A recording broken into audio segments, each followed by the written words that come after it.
"We're handing all 80 billion to Henry," Dad said, like he was announcing the weather. Then he looked straight at me. "Now leave. You're exiled." My mother smiled. My brother adjusted his cufflinks. I could hear the air vent humming above us as I asked the one question nobody expected. "So you sold the company without my patents?" Mom gave a little laugh. "We sold our business." Across the table, the buyer stopped writing. He slowly closed the folder in front of him, and looked at my father. Actually, that was the moment I realized they hadn't just betrayed me. They had miscalculated everything.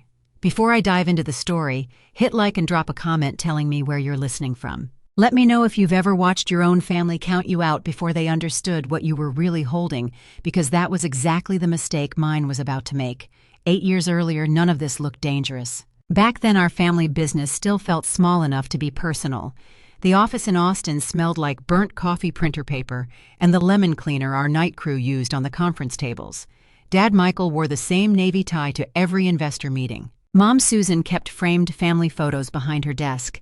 And Henry, my older brother, could walk into a room full of strangers and make them feel like they had known him for years. I was different. I was 35 by the time everything fell apart, but even in my late 20s, I was the one who preferred a quiet lab to a spotlight. I wore simple blazers, tied my brown hair back when I worked, and kept an old blue notebook beside my keyboard. That notebook held the first sketches, calculations, and ugly little diagrams for the automation system that would eventually make our company worth more money than I could comprehend. I still remember the first prototype. I was 27, exhausted, and running on vending machine coffee when it finally worked. The machine adjusted to an unexpected obstacle without freezing. I laughed so hard I almost cried. Henry took it to an industry event the next week. He was brilliant on stage. I will give him that. I knew when to pause, when to smile, when to turn. A complicated idea into one sentence investors could repeat over dinner. When someone asked how he had come up with the system, Henry glanced toward the back of the room where I was standing. For 1 second, I thought he would point at me. I didn't. Afterward, Mom squeezed my arm and said, "Henry needs the spotlight, honey. You know you hate that stuff." I told myself she was right. That became a pattern. I built. Henry presented. Dad negotiated. Mom polished the story. And every time the company grew, my name somehow got smaller. There was one thing my family never paid much attention to, though. Before the company ever sold a product using my technology, I had created the original core system on my own time with my own equipment and savings. A licensing specialist told me not to give away ownership just because I trusted my family, so I didn't. The company received broad rights to use the technology. I kept the core patents and the right to approve any transfer if control of the business changed. At the time, it felt like boring paperwork. Years later, when Henry suddenly started appearing in closed-door meetings about a massive acquisition, and my calendar invitations quietly disappeared, I pulled that old blue notebook from my desk drawer. For the first time, I wondered if my family had forgotten what I owned, or if they were counting on me to forget it too. The first time I heard the number, I thought I had misunderstood it. $80 billion. Dad mentioned it casually during dinner, cutting into his steak like he was discussing quarterly revenue instead of the largest deal our family had ever seen. Henry sat across from me, smiling into his wine glass. "The buyer sees long-term value," he said. I noticed the way he said buyer, not partner, not investor, buyer. Over the next 2 weeks, closed-door meetings multiplied. Henry was suddenly copied on everything. I was copied on almost nothing. Then a document landed in my inbox.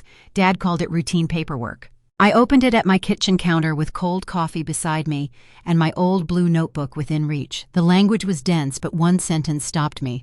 They needed my written consent to transfer the technology license after the sale. I read it twice, then a third time. The next morning, Dad leaned against my office door and smiled. "Just sign it, Hope. Legal needs to clean up loose ends." "Why am I a loose end?" His smile disappeared. "Don't make this complicated." Mom tried a softer approach that night. She called while I was folding laundry and told me Henry was under enormous pressure. "This is his moment," she said. "Please don't turn it into some ownership argument." Ownership argument. As if the patents were a family disagreement instead of legal property.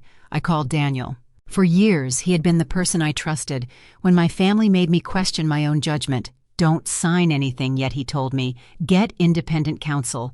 For the first time in days, I could breathe. Then 3 days later, I walked into a restaurant near downtown Austin and saw Daniel sitting with Henry. They were laughing. A contract folder sat between them. Daniel followed me outside. He didn't even bother lying. Henry had offered him a senior financial role if the acquisition closed. A huge salary, a bonus, a seat near the top. You knew what they were doing to me, I said. Daniel looked away. I know where this deal is going. That hurt more than I expected, so I found Claire Morgan. She read the license agreement in silence, then turned it toward me and tapped one paragraph. Your family can sell their shares, she said. They can sell the building's contracts equipment brand, but they cannot transfer your core patents without your consent. I stared at her. What happens if I don't sign? Claire leaned back. Then they have a very different company to sell. That was the moment something shifted inside me. I still didn't know how far my family was willing to go, so I decided not to warn them. I wanted to see what they would do when they thought I was still too obedient to fight back. Once I stopped pretending everything was normal, the pattern became impossible to miss. My calendar changed first. Meetings I had attended for years disappeared without explanation. My access to certain internal reports was reduced. Henry started walking through the engineering floor with people I had never met, introducing them as if he had built the place himself. Then Dad called me into his office. A single envelope sat on his desk. $50,000, he said. Clean exit, no drama. Inside was a severance agreement. I would resign, quietly sign the transfer consent, waive future claims, and agree not to discuss the circumstances of my departure. I looked up at him. You want my patents for $50,000? Dad's jaw tightened. I want you to stop acting like this company revolves around you. That sentence followed me all the way home. Claire told me not to respond emotionally, so I didn't. I declined through counsel. That was when Mom's whisper campaign started. At first it was subtle. Hope is overwhelmed. Hope is taking things personally. Hope has always struggled with pressure. People who had spent years asking me to fix impossible technical problems suddenly spoke to me with careful little smiles, like I might break if they used the wrong tone. Then came the gala. It was supposed to celebrate the coming acquisition. The family estate glowed under warm lights. Glasses clinked. A jazz trio played near the terrace. Investors stood beneath framed photographs of our smiling family, while servers carried trays of champagne through rooms I had grown up in. Henry was everywhere, shaking hands, laughing, accepting congratulations. Mom introduced him to one group as the driving force behind our technology. I heard every word. I said nothing. Then I saw Megan carrying presentation folders near the dining room. Henry stopped her. You missed a formatting issue in one of these, he said loudly. Megan flushed. I used the version I was given. Henry laughed. Maybe engineering needs people who can follow basic instructions. I stepped between them. That presentation came from my team. If there's an issue, talk to me. His smile vanished. You really can't stand one night not being the center of attention, can you? I almost laughed at the absurdity. Then he lifted his wine glass. The movement looked accidental. It wasn't. Red wine poured across the front of my cream blouse and dark jacket. The room went quiet. I could feel it soaking through the fabric, cold against my skin. Henry widened his eyes. Hope, come on. It slipped. I looked at Dad. He stared into his drink. I looked at Mom. She leaned closer and whispered, Please don't make a scene. Something inside me finally went still.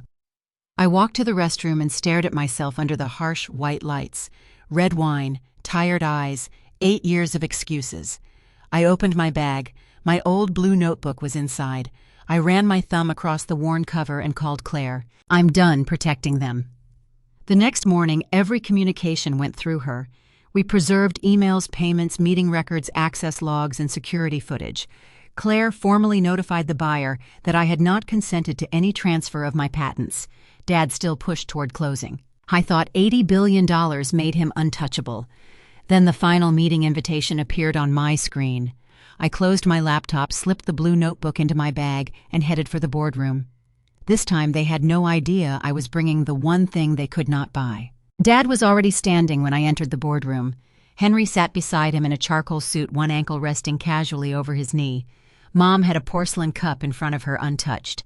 David Walker and 3 members of the buyer's legal team occupied the other side of the table. Claire took the seat beside me. Dad didn't ask us to sit. We're handing all $80 billion to Henry, he declared. Then he looked straight at me. Now leave. You're exiled. For a second, nobody moved. I looked at Henry. He wouldn't meet my eyes. I looked at Mom. She almost seemed relieved. So you sold the company without my patents? Mom chuckled. We sold our business. Across the table, David stopped writing. He stood. Actually, Dad's expression changed. David closed the folder in front of him. This transaction has not closed. The room went silent. The funds have not been released, he continued. And as of this morning, we have a serious ownership problem. Dad turned toward me. What did you do? Claire answered before I could. Hope did nothing except decline to transfer property she owns. She placed the licensing agreement on the table. David's attorney opened it to the marked section. The company had broad rights to use my technology, but it did not own the core patents. And if control of this company changed those rights, could not move to a new owner without my written consent. David looked directly at me. Did you sign that consent? No. Henry shot out of his chair. This is ridiculous. She works for us. She built it here. Not the original system, Claire said. She placed the ownership records beside the agreement. Dates, patent filings, development records. My blue notebook sat quietly in front of me, its corners worn soft from years of use. Dad stared at the papers. Then he tried a different angle. This is a family dispute. Hope is angry because Henry is taking over. Claire slid another document across the table. The severance offer. $50,000 in exchange for my consent, my silence, and my release of future claims. David read it once. Then again, his face hardened. You attempted to terminate the patent owner before closing and condition her severance on transferring the asset. Dad's voice rose. That is not what happened. It's exactly what happened, I said. Henry slammed his palm against the table. You're holding $80 billion hostage because you're jealous. I finally looked at him. I'm not holding anything of yours, Henry. His face went red. This belongs to the family. No, I said. That's what you kept telling yourselves. Claire opened one final folder. After I refused to sign, Henry had hired an outside contractor to find another way into systems containing technology he did not control. There was no dramatic secret recording. There didn't need to be. There were payments, messages, invoices, access logs, and a contractor who stopped the work, hired counsel, and agreed to cooperate after realizing there was a legitimate ownership dispute. Henry went pale. Dad turned toward him. What did you do? I was protecting the deal. David's chair scraped against the floor as he stood again. No. You were creating additional liability inside an $80 billion acquisition. Mom finally put down her cup. Her hand was shaking. David looked toward his attorneys. We're done. Dad blinked. What does that mean? It means the closing conditions have not been satisfied. The acquisition is terminated. No funds will be released. Henry sank slowly back into his chair. $80 billion. Gone before it had ever truly been theirs. Dad stared at me as if I had destroyed him, but I hadn't. I had not taken his company. I had not touched his money. I had not sabotaged a single system. I had simply stopped giving my family permission to sell me along with everything else. I picked up my blue notebook. Months earlier, Dad had planned to have security escort me through that same door. This time I walked through it on my own. And behind me for the first time in 8 years, Henry was the one left sitting in the room without an answer. The fallout did not happen overnight. That mattered to me. For years, my family had treated consequences like something that happened to other people. But this time, there was no dramatic explosion. No single moment where everything vanished. It came apart piece by piece. First, the buyer formally walked away. Then the company had to disclose that the technology at the center of its valuation could not be transferred under the terms they had promised. Investors pulled back. Lenders started asking harder questions. Contracts that once looked secure suddenly had to be reviewed. The company was still worth something. Just nowhere near what Dad had convinced himself it was worth. Within months, Michael Bennett was no longer running it. He resigned after a series of legal disputes, mounting debts and pressure from people who had once treated him like the smartest man in every room. Mom took it worse than he did. Susan had always controlled the story. She knew who to call, what to say. Which version of an event made our family look polished and united? But legal records are stubborn things. So were emails. So were meeting notes. Once enough facts became public, people stopped repeating her version of me. Hope was emotional, became Hope had refused to sign away her patents. Hope was difficult, became Hope had asked for independent legal advice. Hope was trying to destroy the family, became Hope had protected property she legally owned. For the first time, Mom could not edit the narrative. Henry lost his position not long after. The outside access issue became part of a formal investigation, and the people involved had lawyers of their own. I stayed out of it. Claire handled what needed to be handled. I did not call reporters demanding Henry be ruined. I did not celebrate when companies stopped returning his calls. The truth was enough. Daniel reached out 6 months later. We met at a quiet coffee shop where we used to study together years ago. He looked older, not dramatically, just tired around the eyes. "I made the wrong choice," he said. I stirred my coffee. "Yes," he swallowed. "I thought the deal was certain. I know. I was scared of being left behind." That almost made me smile. So was I. He looked at me then, maybe realizing how ugly that excuse sounded when placed beside what he had done. "I want to fix this." I shook my head. "I don't hate you, Daniel." His shoulders loosened. "But I don't trust you either." They tightened again. I left before he could turn an apology into another negotiation. By then, Megan and I were building something new, smaller at first, cleaner. Every engineer's name stayed attached to their work. Every inventor knew what they owned. Every agreement was explained before anyone signed it. When I gave our first major presentation, I carried my old blue notebook onto the stage. I did not need it anymore. I wanted it there. A reminder of the woman who once stood at the back of a room while somebody else accepted applause for her work.